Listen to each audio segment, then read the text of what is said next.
Hello, this 50mm lens was my first prime lens and I wanted something wider, so I got a 35mm lens. And then I found out this 40mm Penguin lens is more affordable with only 5mm differences. I wonder if it's a good deal, so I'm trying to do a comparison video and see how they look. So I place my doll in the center of the video, and this is how it looks with the 50mm. This lens is really small and light and it's easy to carry around.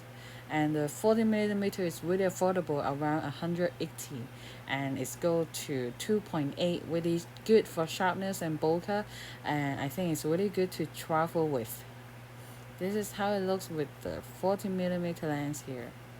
And I have the signal version of the 35mm lens, and the apertures go to 1.4 and the price is around 648. And I use this with my Canon 60 all the time. Some people have like back focus issue with this lens, so I usually just take more picture and check more often. And this is just a really versatile focal length, and you don't have to stand really far from your subject if you shoot with this lens. So you can see from the same angle with the 35 here, and they're all uh, straight out from the camera. So in this new position, I didn't have my tripod to help me, and so it may not be at the exact same distance, but my door is so small, so I thought it may look like a drone picture, so I just like play with this.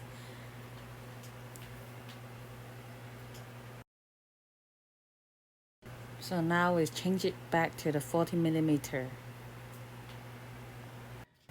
Actually, I rarely use this lens. I have a total of 14 lenses, and some lenses I just don't get to use very often.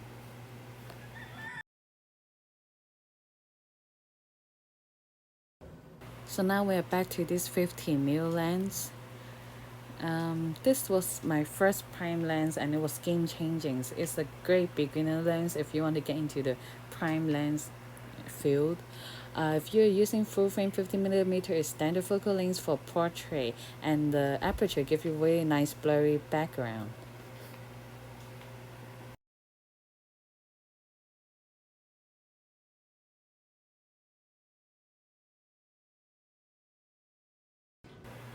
I know the last position wasn't good, so I just went back to my tripod. All the pictures I show you here are straight out of the camera.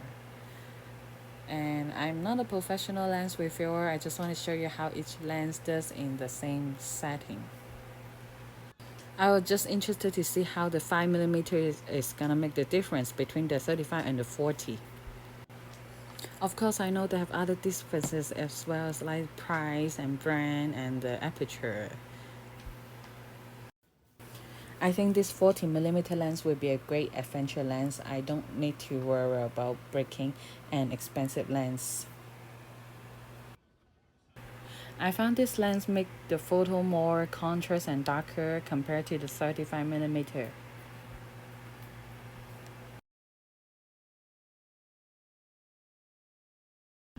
I usually use this 35mm lens for family photos. It captures the sky and background really well.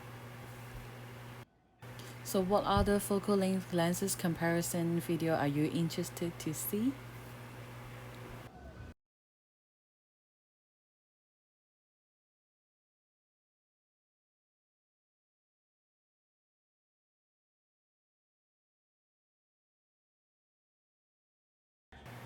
I don't have a human models here because we're in quarantine, and so I just photographed my dolls and my plants.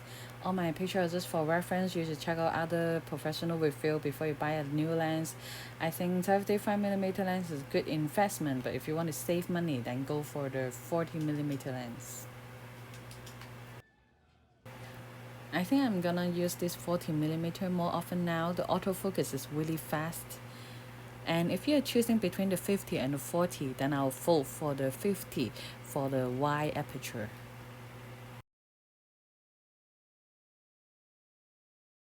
Actually, for almost a year, I forgot that I have this 40mm lens, and now I'm shooting with this. I feel like I found a gem.